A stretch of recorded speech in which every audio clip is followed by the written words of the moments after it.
My name is Noah, and I'm joined by my friend and collaborator, Rami. Hello. We are the hosts of Voices Unearthed, a weekly, hour-long show inviting underground artists of all disciplines to share stories, techniques, and advice about their respective industry. We'll be interviewing creatives every Tuesday at noon, so tune in right here on Spirit Live Radio. Thanks. See ya.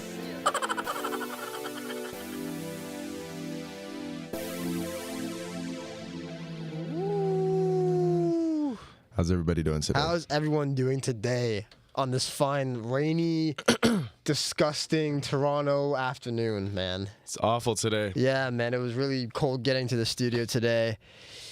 We had to bring umbrellas. Umbrella! Yeah. Welcome. Not the best day today. I hope No, everybody's staying inside and warm and comfortable. Yeah, I mean, that's what I've been doing for the past couple of days, and it's been weird because the past few Tuesdays have been like sunny and nice, and the beginning of like, okay, winter's here now. Repeat that? Your mic cut out for a sec. I said that now winter's here. Winter's here. Winter, no. Winter. Welcome back to Voices Unearthed, guys. Thanks for tuning in. My name is Noah, and to my right is Rami. We are your voices of the underground connoisseurs as we discover different artists of acting, music, and dancing, and just bring them on the show, talk about themselves, and get to know what makes them them. We want to know about their inspirations, their successes, their challenges, their hidden techniques and skills and practices, where they started, where they came from, what they plan to do next. We are interviewing all types of underground artists to know their stories, you know? It's just a space because I've noticed too often, you know, underground artists, particularly racialized underground artists, are not given the platform to talk about themselves. You know, Yes. We hear their music, we see their art, we get to indulge in their art, but we don't really know that much about them, you know? And it's like, I think that it's really great that, you know, we get to, like, it would be really great to just know a little bit more about where these artists come from, because it serves as like inspiration, you know, like we are inspired by artists that are up and coming just like ourselves, you know, and there are so many people out there that are trying to tap into all these different artistic industries. It's good to hear where people come from, you know, and it's like, it's good to hear where people started at, their backgrounds, how those backgrounds play a role in their art, and just, you know, learning about who they are and how that helps them cultivate their creative direction. Yeah, right. You know what I'm saying? Well said, man. Before we get started, our lovely people at Spirit Live asked us to do a quick little trigger warning as we move through this episode, just in case any coarse language comes up. That's mostly what we stamp a trigger warning for. Everything else, I feel like it's fair game at this point. In terms of what we talk about. Yeah, at this point, y'all know the deal, bruh. Pretty much. The opinions expressed in Voices Unearthed are individual and are not necessarily representative of Spirit Live or Toronto Metropolitan University. Thank you for listening. That's my favorite part about the episodes that we do. just hearing that just get more and more robotic. Today, we have a very, very, very special guest with us. I'm going to give them a little intro as I flash to them on the camera. Yeah, here we go. Yeah, how you doing? How you doing, man? How you doing, buddy? How's it going? How's it going, buddy? I'm good. That's amazing, buddy. So what are you doing? I'm here to do the interview. Awesome, man. So tell us about yourself. What's your name? Anyways, so actually, there's no one in the studio. No one's with here us today. Wow, look at that. It's just me and Rami. And you're probably thinking like, oh my God, these guys are so unprepared. Where's their guest? Where's our guest? Well, you know, given there's like so much going on in the world, it's getting a lot colder here too, you know, and people are finishing up finals, exams, people are getting really busy with work and stuff. So we figured let's hold off on inviting a guest in here today. Let's have a chill little episode, guys. Let's spend the 5th episode and the penultimate I love using that word now. Put them on it. The penultimate episode of the semester season, we're going to spend that talking about ourselves, giving y'all a little bit of introduction, because I realize we've had all these artists on here. We've never we never really shared our own experiences, our own art, where we got started, what we're doing now. So we thought, you know, this episode, let's talk about ourselves. Exactly, man. I mean, you know, we are your hosts here, and, you know, we started off the episodes just sort of interviewing guests and seeing what was going on. But I guess you guys don't really know a ton about the two of us and, you know, why we're doing this and, like, where we're coming from in the creative space. And so we figured, you know what? on this cold, rainy Tuesday afternoon, let's talk about ourselves here on Voices on Earth. Yep. So I guess the first question we sort of thought about was, how did we meet? How did me and this guy over here originally meet? And what began a sort of trail of content creation between the two of us? Well, for all of y'all that have been tapped in with tapped in with Spirit Live podcasts. Yeah.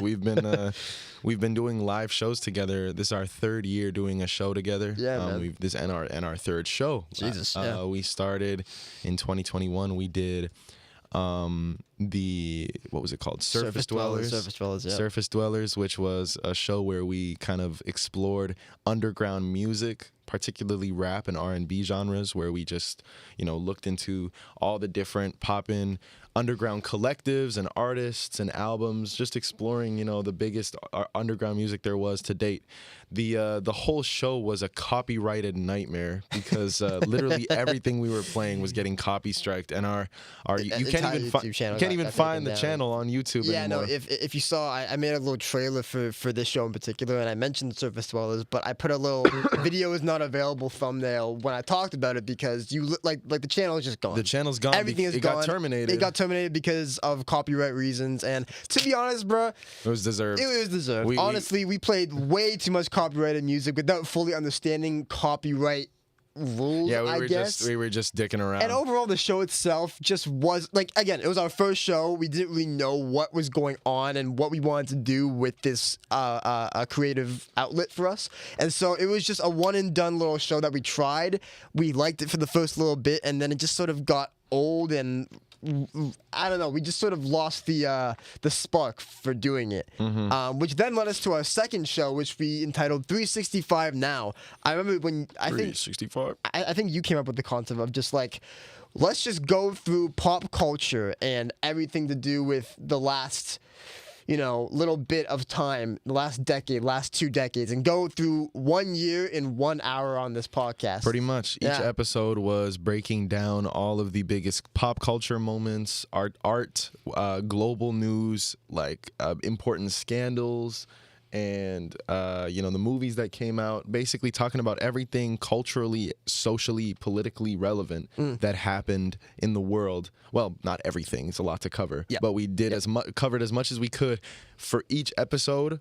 So each hour, because each episode is an hour, we talked about one particular year. And we started the show in 2022, where we broke down the biggest moments of each year in the 2010s. And then we went back for season 2 to the 2000s, and we talked about the biggest moments in the 2000s. Absolutely. We could have gone even further and did the 90s. We could have, yes. But we decided, let's switch it up a bit. And that's where we're at today with Voices on Earth, which is, and y'all know the premise to that. Yeah, already. exactly. And I think what we've been finding joy in, and what we sort of found joy in when we first conceptualized the idea, was that it was a very different concept for us. Structure, Right. We never thought let's bring someone on and interview them and have a third party in and have a conversation with them. But at the same time, you and I have been more invested in this creative space for the last couple of years now, where it just felt right to put this idea forward, because we do have a lot of friends who are chasing the same goals as us, and we do have a lot of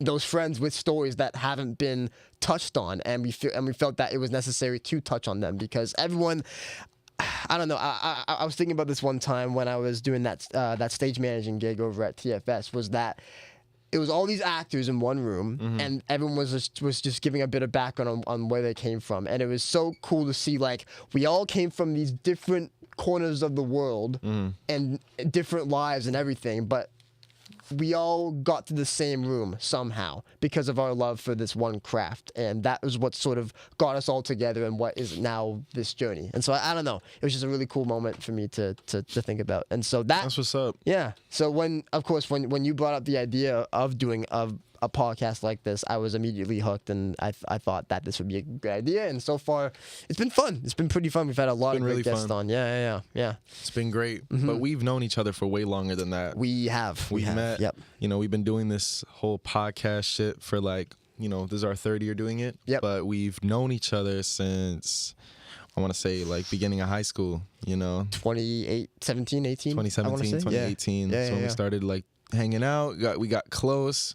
We knew each other. I was like 14. This guy was like 15. Yeah, we're like 21 and 20 now. It's crazy to think about. Yeah, man. So long, so much time has passed, man. But it's like, yeah, that's how long we knew each other, and we were just like, we were both doing, actually, interesting enough, we were both trying to do acting in high school. We were both in the acting program at our school, and the high school we went to, and that's how we got connected. Yep. And through mutual friends, we started to get closer, and then we got closer individually, and here we are. Yeah, man. I remember like my first sort of interaction with you was because we, in this intensive drama program, one of the first things you do as a grade 9 in the program and in high school is that you get indoctrinated into this program. Nice. And the way we did that, I don't know, and the way we did that was we went on this 3-day outdoor field trip where we slept at this cabin wooden area, and we just all got to know each other and became this like family.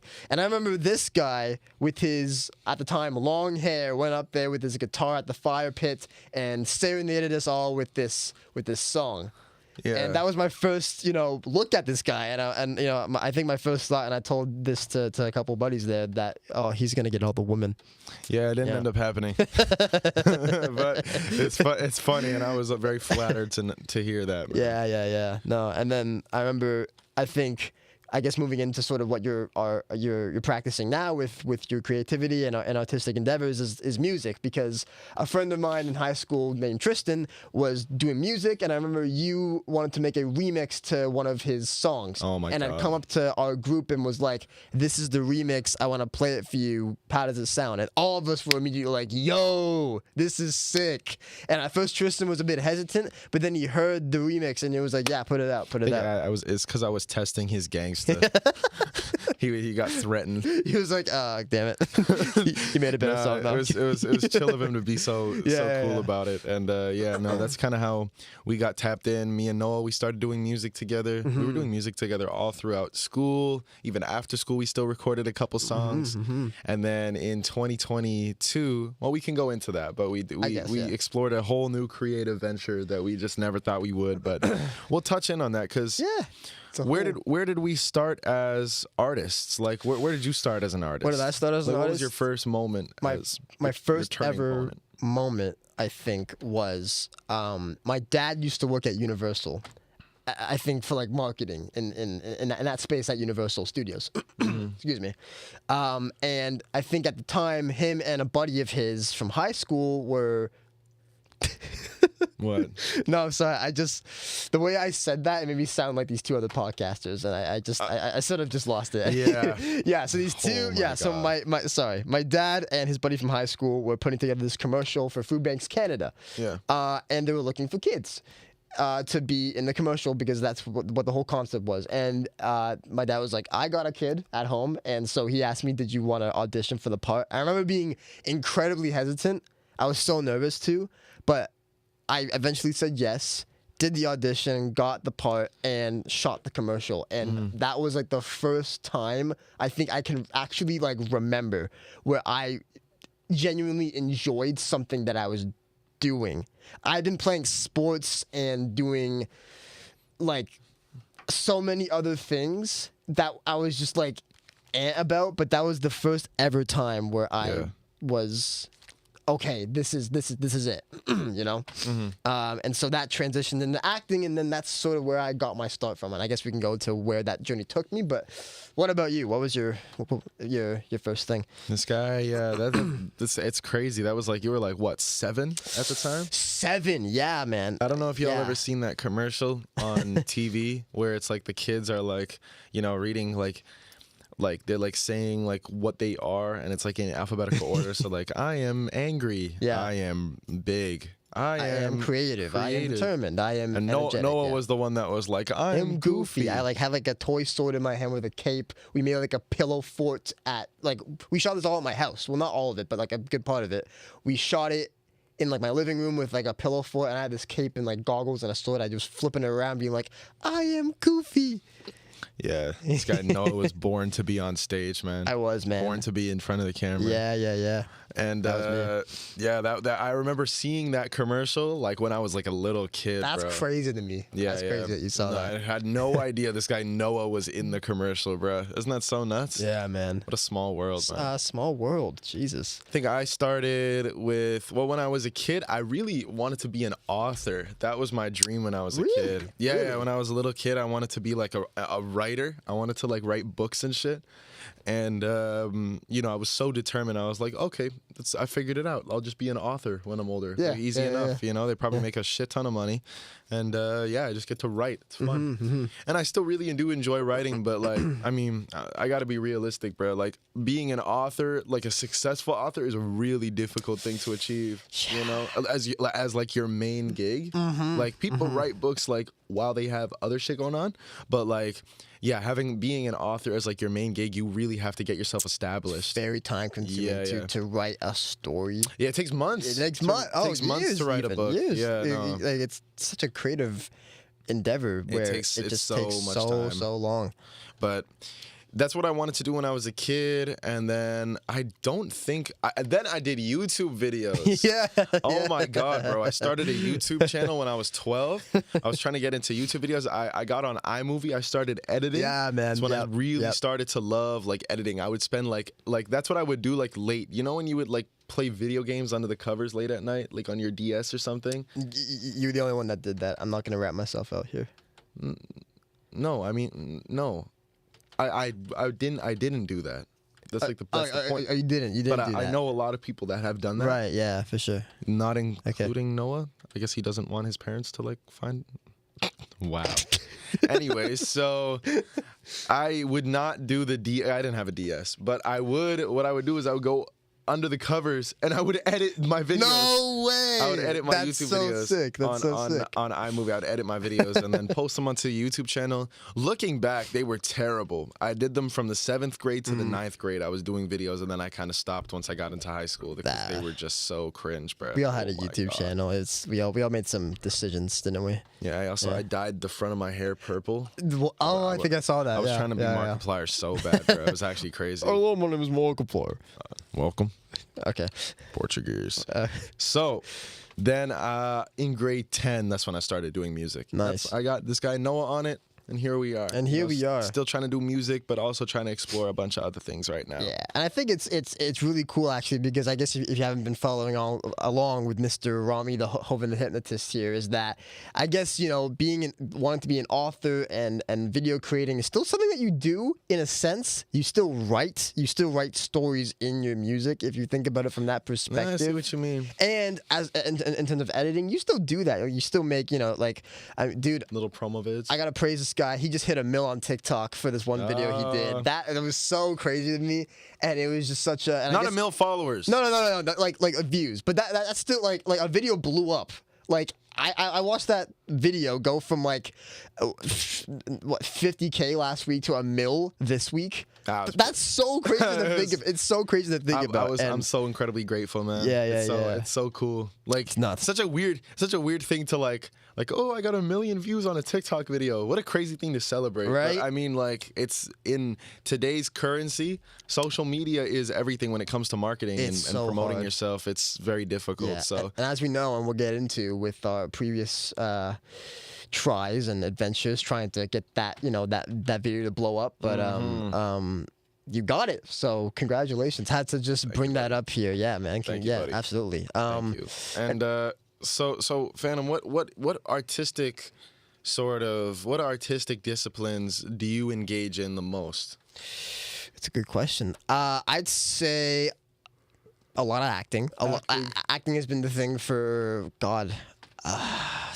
15 years now. Like wow. I think like since that commercial, it's just always been a part of my life and always something that I just like kept going at and that's the thing too, and like that's how I know I like it, is that I never stopped. I never thought for a moment like, okay, like that's done and I'm never gonna touch like this creative aspect again. I just sort of kept doing it. Even that 1.5 years when I was at psychology for Ryerson, I was still creating content and still finding a way to be in front of the camera. And that to me really said like, yeah, why am I not doing this And so in terms of what I do the most there, I try to act for theater. I just did a play this past week, and I saw it. Yeah. I saw it. He put it up in this town north that we're from. It's called Markham. Yes, sir. And I went to see it on Saturday. The set was gorgeous. Yeah, man. Noah's acting was very, very immersive, and it was this guy. He had spent so long trying to tap into his character. Played some old fucking white guy from like 1932 or something. He wasn't old. He was relatively young. Well, I mean, compared to the rest of the people at the. No. I don't mean your character. I mean like time-wise. Oh, time. It was like from the 1935, 6 or something like that. Yeah. But Noah. His character was very young guy. Yep. It's a murder mystery. Can I spoil it? Go ahead. Noah was the killer. I was the killer. Noah was the killer. Yeah. But we didn't. The way that it was written, I think there were about 4 killers throughout the entire thing. So I was. It made it really hard to predict what was going on, but I still had a good time. But I will say when I first got the audition, I read, the description for the character, and like everyone else's description had like all these like adversities they were going through, like, oh, this person lost their husband last year, and oh, this person lost their wife and is trying to be this big time star. But then my character was all like, oh, he's a ray of sunshine. He's like he's nothing wrong. He just wants to be, he's a bit of a suck up, but he just wants to be the life of the party. And I'm just like, he's probably the killer. He's probably, and I was right. I got into the audition and they were like, by the way, he's the killer. I'm like, oh, okay, I was right. Crazy. I've done, theater has been my main thing. I've received most of my training. Yeah, a couple plays this year. Most of my training has been in theater, but more recently I went to Toronto Film School with our last week's guest, Michael J. Hill. Did a lot of training for camera and acting for film, because it is different from who acting are your biggest for theater inspirations when it comes to acting in general? Who are people, actors, actresses you look up to? I will say, whenever I think about playing a villain, I think about Jeffrey Dean Morgan's performance as Negan in The Walking Dead, just because he's so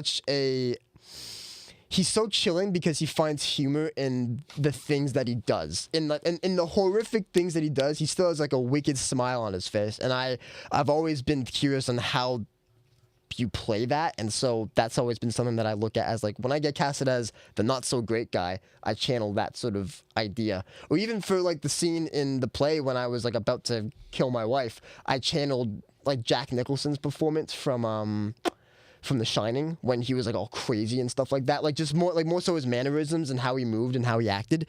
And a lot of, well, I shouldn't say a lot of people. I personally think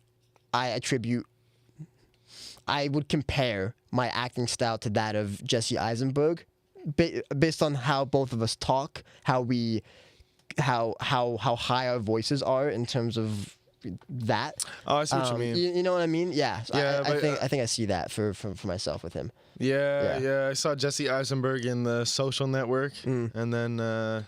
He was in Batman v Superman as Lex Luthor, I guess. Yeah, no, you didn't see that? No, I saw it. I just wasn't. You weren't a fan? Wasn't the biggest fan of that one. That's fair. But I did really like him in The Social Network. He played the perfect Zuckerberg, little fucking conniving little nerd that screws over his best friend. Like, it was a really good. Like he really perfectly captured someone you wanted to like punch in the face. No, exactly. Yeah, no, he was, and I think great job there, and it just felt very natural. Like I didn't be like, oh, I don't believe this performance. He was just very in his element there, and I think that was If that was his goal with the character, he did that really well. Mission accomplished. Yeah. I think for my music stuff, probably my biggest inspirations in terms of my music is probably like, obviously it's predominantly rappers and R&B artists that have inspired the sound that I'm trying to cultivate right now. I think probably my biggest inspiration is like my favorite artist, Party Next Door. It's a Mississauga-based R&B singer, who's hailing from Toronto, who's going around the world now. He's got a whole bunch of really successful albums, and look at me, I'm just glazing. So yeah, he's probably my biggest inspiration in terms of like, kind of like this sort of ethereal, like sort of melodic sound, but then I'm bringing in elements that I've picked up from, like Playboi Carti and Trippie Redd and like you know, like the different underground artists that I've heard throughout the years, you know, and you know, maybe like Pierre Bourne influence as well for the production and stuff, like just kind of tapping into these different artists' bags and just trying to see what they're about to bring together to create my own sound. No, absolutely, absolutely. I think, and you know, if you haven't heard his stuff, Rich Man and Block You Now, that are just sort of now out in the last month or the last week now, it has evolved immensely since your previous stuff. And I think what I wanted to also ask was, since high school when you were first doing music, and I think back then I guess you could say your biggest inspiration was Trippie Redd and maybe a bit of X here and there. Yeah. How do you think your inspirations have evolved over time to sort of craft what you do now with your music, if that makes sense? Wait, say it again? How have your, I guess, that question maybe did not make sense. I guess what I'm trying to say is, like, how did your inspiration, like, dang. I know what I'm trying to ask. I just don't know how to. How have my inspirations over time, why did your inspirations change over time? Well, yeah.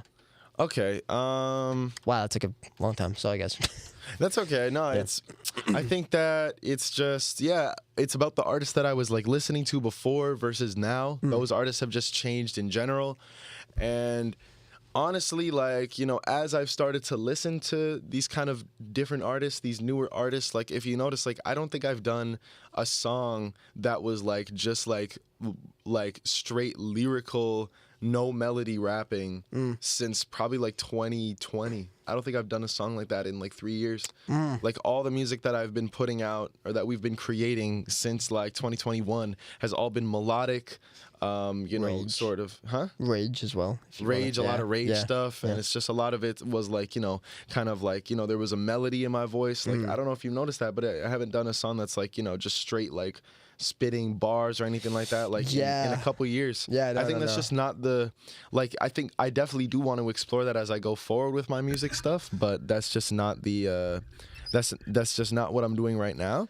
because that's maybe like the music that I'm predominantly listening to is more melodic based, so that's where I'm drawing my inspirations from. Yeah, man. I mean, if it doesn't speak to you at the end of the day, then why bother to just keep chasing after it if that's not the style of music that you feel best represents you? Well, maybe not right now. Not right now, right? And I think maybe in the future, maybe I do want to kind of explore more lyrical stuff, more like conscious-oriented, sort of lyricism-based music. Then I definitely would like to explore that. But right now, I think, at least for the project I'm doing right now, would like to just stay in the kind of the zone of, you know, melodies and working around that stuff. No, yeah, that's real. That's real, man. Yeah. But what would you say is your magnum opus of all the art you've put together so far? You know, acting, music, theater, writing, you know, videos. Like, what's been your favorite creative project that you've put together? I would say Heartbreak City was Noah's. Was Noah's it was gonna be an EP Noah was gonna drop when we were in high school. Probably one of the worst EPs that was gonna be cultivated in the world, actually. Yeah, no, looking back, probably quite far off from what my magnum opus is, and I had some very good friends to tell me to not put it out. But I would say that my magnum opus right now is probably The Other Side, my thesis film that was something special. June, or so I conceptualized it in, I guess, man, I wrote the script for that a year ago. Oh my gosh. I wrote the script for that a year ago.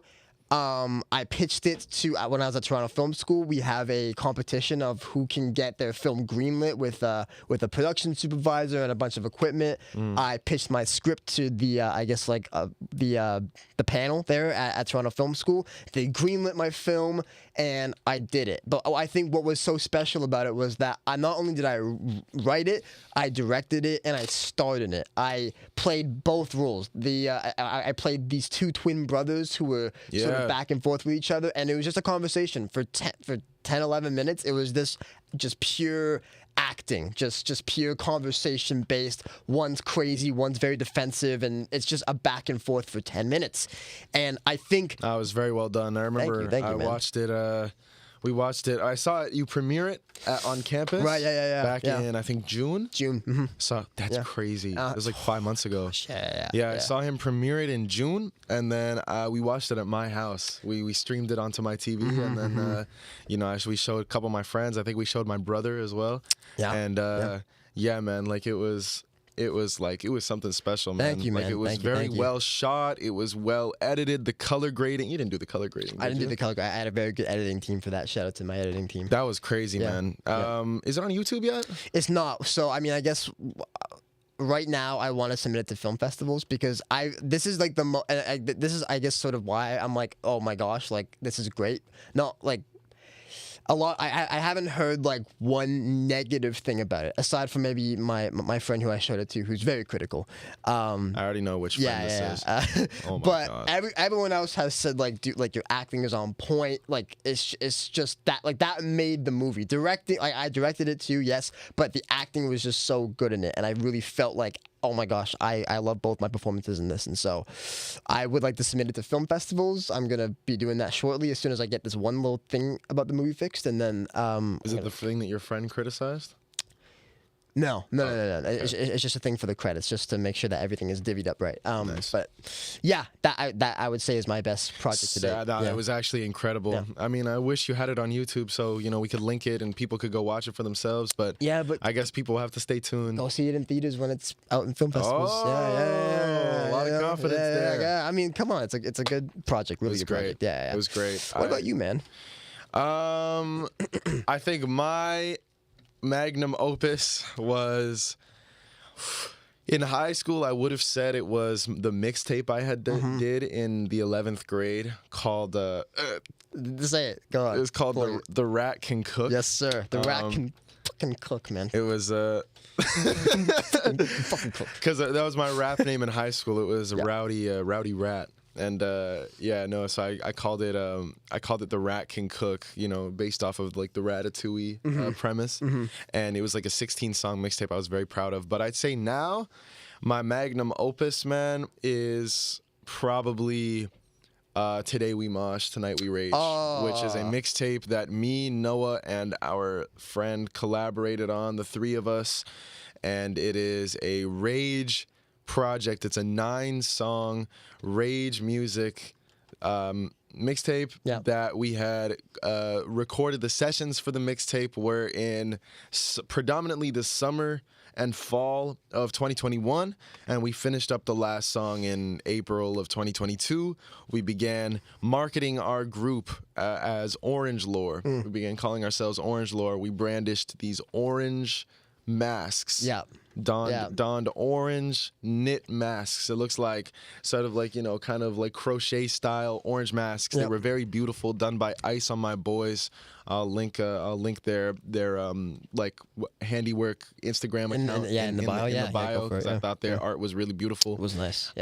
And like we wore these orange masks. We'll link Orange Lore's profile in the thing too, so you guys can check out the music. But yeah, we had like, it was just like, I loved it so much. I loved the way that the album turned out, like the instrumentals and everything were all so well done by DB the Plug. DB the Plug. Shout out. And I was just so proud of like what we had came up with. You feel me? Like it was just such an incredible project. So I'm gonna say, it was that. Wow. It's Today We Must, Tonight We Rage was by Orange Lore, is my biggest magnum opus. Probably. Yeah, no, it was a really fun project to work on, and it was just so easy to work with you guys on that musically. Yeah, I mean, it worked well because we were buddies. It's like when you're friends, it's like, you just like, it's fun. Yeah. It doesn't feel like work. It's like it just felt like fun. Exactly. And I think the most important thing about that was that we were friends first before we were collaborators. And I think because we already had the relationship of like, we know each other and we know like what works for us, we knew not to step on each other's toes and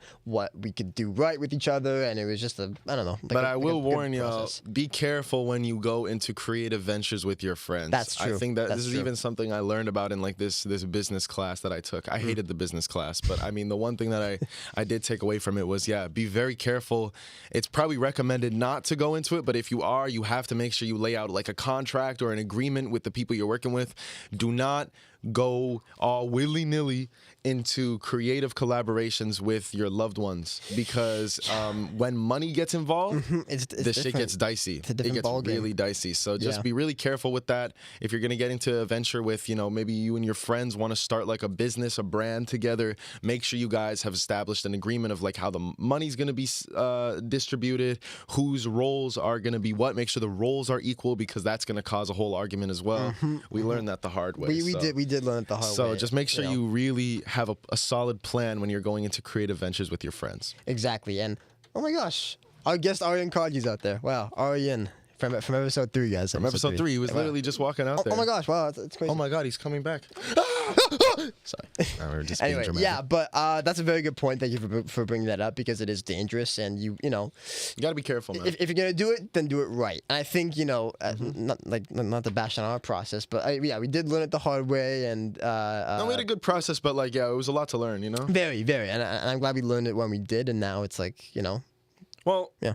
What was the what has been a significant challenge for you in your creative ventures? In your acting, your filmmaking, your music stuff. I think the most common topic we brought up here on the show so far is networking. Networking. Oh my God. And I will say, for me, that has been not hard, but it drains your social battery to walk up to somebody and start a conversation to talk business, or just to befriend this person, or whatever your goal with this conversation is. It is draining. Do not feel bad if you are bad at networking. Exactly. It is hard. It's hard. It's hard out here, dude. Takes a lot, bro. I went to this one networking event when I guess Tiff was in town. And it was literally just me. I got invited by some instructors at TFS who were also networking, but I was on my own. I literally just walked up to like random people and was like, "Hi, sorry to bother you. My name's Noah. I'm just here to," like it's a lot, because, and I think what I learned is that through that experience, anyway, it was. Before you go up to the person to talk to them, have a goal of what you want from this conversation. Do you want this person's number to just keep a growing relationship? That's what you're going in for. Do you just want to say, "I like your jacket"? That's what, just go in with a plan before you just walk in blind and say, "My name's Noah. I got nothing else. I got nothing else in my head." My name's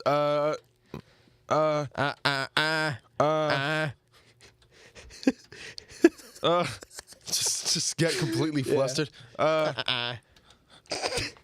Fuck, what was... No. Yeah. Start yelling at them. No, what did I forgot. Sorry, I'll go away. But just come back 2 minutes later. Hey, I'm going to try it.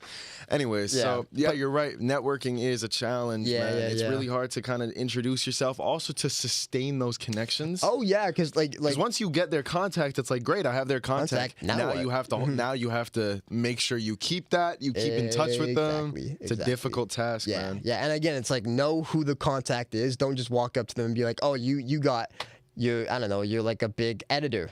So I'm just gonna get your contact. But only get that contact, I guess, if you want an editor. If that's your goal anyway in the conversation. I want an editor for my post-production process on my movie. You see an editor, go up to the editor. But I think probably the best way to approach what Noah's saying here is to stalk them frivolously. That's real. Go to their house. Watch them through the windows with binoculars for 3 months before you approach them. And then eventually, at one point, you'll see their number written down on a sticky note in their house. And so you take that number down, and then for days, just call them on end. Call them and make sure that they pick up, and that I don't know. When you go to them in person, pretend you don't know them, and as the conversation goes, slowly reveal that you know everything about their personal life. Throughout every sentence, just randomly drop a number in there that is a number of their phone number, and keep talking to them until you've reached the end of their phone digit, and they're just like, they'll slowly realize you already know their number. It's like you're speaking like a cryptic code. Yeah. Or a better approach is to every once in a while drop a random fact you know about their personal life, like where they go to work, or what they do for a living, what the license plate number is on their car, what their SIN number is, or how many liters their tank had before they got to the social gathering. Like, huh? It's like, oh, I wasn't in that car filling up next to you. So crazy. But I think the other thing about networking is to your point about like, don't feel bad that you're bad at networking. Don't give up either, because I think I told you the story. The very next night after that networking event, I was at this social gathering and I saw this person who had a relatively big name, and we were about to cross paths. Was it Steven Spielberg? Don't. No, sorry. You're not supposed to say that. No, continue. I'm sorry. We like crossed paths, and I just in my head I'm just like, I have to. Like, I'm gonna walk away from this party and not say hi to this person. I'm gonna beat myself up. Exactly. So I stopped and I said, "Hello, sorry to bother you. My name's Noah. Nice to meet you." Stuck on my hand for a handshake. This is my girlfriend, because my girlfriend was with me, and he was like, "Oh, dope. Like, thanks for coming up to me. What do you guys do?" And we're like, "Oh, we're actors." And he was like, "I'll watch out for you guys." And I felt so good. Did he get your contact? No, but I honestly was okay with that, because I didn't think it was more of a party, not a networking event. I was happy with, like, I didn't feel that it was necessary to get his contact info at that point in time. Yeah, I mean, like, you gotta pick and choose you put your a name moments. to the face, I guess. Yeah. So he knows who you are at least. It may be hard for him to remember you, but like, if he sees you in anything, any type of production, he'll be like, "Oh, I know that guy." Oh yeah, I met him at so and so. Yeah. Maybe that sort of that sets a precedent where he'll remember you better, and if he needs you for a project, they might be more inclined to reach out. Yeah, absolutely. Or try to find who you are. Absolutely. Okay, what's your big dream? Would you say? Big dream? Yeah. And sorry, do you also agree? Like, is networking the hardest thing for you? Oh, for me, yeah. No, networking is not the hardest challenge for me. For me, it's finding the motivation to actually put some work in and get something done. I think that's the hardest thing that comes up with my music. Just having the motivation to just one night, just like take my microphone, find a good instrumental, write some good lyrics, and actually put together a good song. It takes a lot of devotion to actually have the willpower to put all those efforts, all those steps into play and actually make a song. You know what I mean? I think that's the hardest thing for me. That's why my project is going so slowly. And also other shit gets in the way, school gets in the way. Yeah. Assignments. Life happens. Life happens outside of the thing that you want to accomplish, yeah. Exactly. Yeah. So it's a long process, but I'd say that is a bit more of a challenge than networking. I think, networking, like I think that'll just come naturally. But I think you got to be creating art in the first place if you want to network something in the first place. You know what I'm saying? No, absolutely. I think that you have to. It's a ball game whenever you're putting together like a creative project like that, because it could be a personal song that you're writing that you want to make sure I'm expressing myself in the right way, or like this beat doesn't sound good, I want to make sure I got a beat that sounds like this, or da da da da.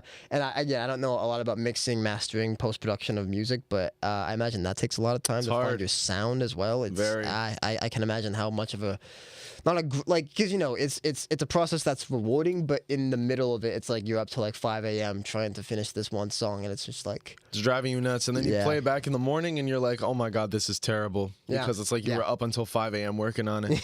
Yeah, it's a process. It is. You just got to come back and just keep going at it until you got something good. You can't give up. That's it. So, what would you say is what's next for you? What's next for as a host of Voices Unearthed, as an actor, as a musician, as a filmmaker? What's next for you? Well, like I said, I want to submit that film into festivals and see what that does, because I think it's a great way to put your work out there and again network and be like, oh, your acting was good and I like the way you did this, and so then boom, your networking is from there, as well as big goals. I really want to land a really nice gig on like a TV show or a movie. So hopefully, I'm sort of just like in the new year that's sort of what I want to take steps to get towards. I feel like the new year. I got like an email from my agent the other day saying like the January to April is like TV show pilot season, so be prepared to get a lot of those auditions, and so. we'll see what happens. And fingers crossed, man. Fingers crossed something good comes to you, man. That would be incredible. Yeah, and then as well as I found a lot of joy recently in this show and what we do on this podcast. Yeah, it's fun, It's so nice to hear other voices and get other stories and hear what other people's experiences in this industry have been like. And as well, it's just fun to host and commentate and be in this space where we have a voice to also unearth voices unearthed. How about you? How about you, co-host to my right, Rami from Voices Unearthed? I think that's what's next for me is finishing my project. Yes, sir. Putting it out, performing. I would love to perform my music in a live venue, a live space somewhere, and just continue to develop my craft and try to get a little bit more involved in editing. I've had footage from this short film I shot in January. It's kind of crazy saying it out loud. It was like literally 10 months ago, and I still haven't even touched it. Oh, gosh. I would love to edit that and just finally do something with that. I think it would be great to try to get a little bit back into like editing videos. I had a lot of fun with that, when I was younger, and even now when I edit these little short promo clips for my music, like I enjoy it a lot. I want to continue to work on my music. I want to pursue that as kind of like a main creative venture, but yeah, pretty much just exploring that. So and continuing this show, of course. Yeah, it's a lot of fun. Yeah, and remember, if you are watching Voices Unearthed, wherever you're watching it, message us. Yes, sir. Send an email. I think our email's on the YouTube channel, right? It should be on the YouTube but channel. Yeah, just message us, email us, or whatever, or leave a comment down below if you would like to be a part of it. We will reach out to you, and maybe you can come on the show. You can come on the show if you're an artist. That would be super dope. You can tell your story as an underground artist that's Toronto based. You got to be Toronto based, by the way. We're not flying you out from Calgary or some shit. Yeah, sorry, we don't got the money like that. We do not yet. We still want to sponsor Prime, KSI, Logan Paul. Prime, please sponsor us, please. Wait, can we even ask for sponsorships? This is like a school hosted thing. Well, I don't know. Please, Prime, please sponsor us. Sorry, I will drink Prime all day on the show. Anyway. Oh my god. Looks like we're running out of time. It's probably right about time we wrap it up. Yeah, guys, this has been Voices Unearthed. Guys, this has been a pleasure doing an episode like this. We aim to do more episodes like this where it's just like us talking as... Camera, please. So this is Noah's headshot. Make sure you go check out his backstage? If you're looking for an actor, Noah is, really talented, diverse, crazy range of acting skills. A lot of different film genres he does. So if you would like to be, if you need an actor, you can go to Noah Bicknell's backstage profile. Nice. Is that fine? Sure. Yeah, why not? Is that good? Yeah, it's fun. And just hire him. This is his headshot. Look how handsome he is. Oh my gosh, look at that. Wait, shh. What's that? What's that sound? Oh my God, is that Block You Now by Hovind the Hypnotist that just dropped last Friday? Who's Hovind the Hypnotist? I don't know think it's the guy sitting to my right, actually. Whoa. I don't know who that is, but he sounds kind of cool. He sounds kind of... Yeah, this one's called Block You Now. Oh my God, this is so good. Holy shit. 365. 365 now reference. Yo! Anyway, yeah. We're wasting time. Find his music on Apple Music, Spotify, We'll link it all. We'll link it all. Everything. Guys, thank you for watching. We aim to do more episodes like this where it's us talking because we feel that we haven't taken the time to introduce ourselves as hosts and as commentators on the show. But as well, as Rami said, if you have a voice and you want to unearth it, please DM us, message us, email us if you want to come on the show, and we would love to talk to you and unearth your story. Guys, I've been Noah, and that's my co-host, Rami. Thank you guys so much for joining. Thank you guys for watching Voices Unearthed. Y'all have a good night. We'll see you next week. Oh, Thank you. Yes. Bye-bye. Bye. Wait, say it again? Bye, guest. Bye, guest. Bye. On your marks, get set.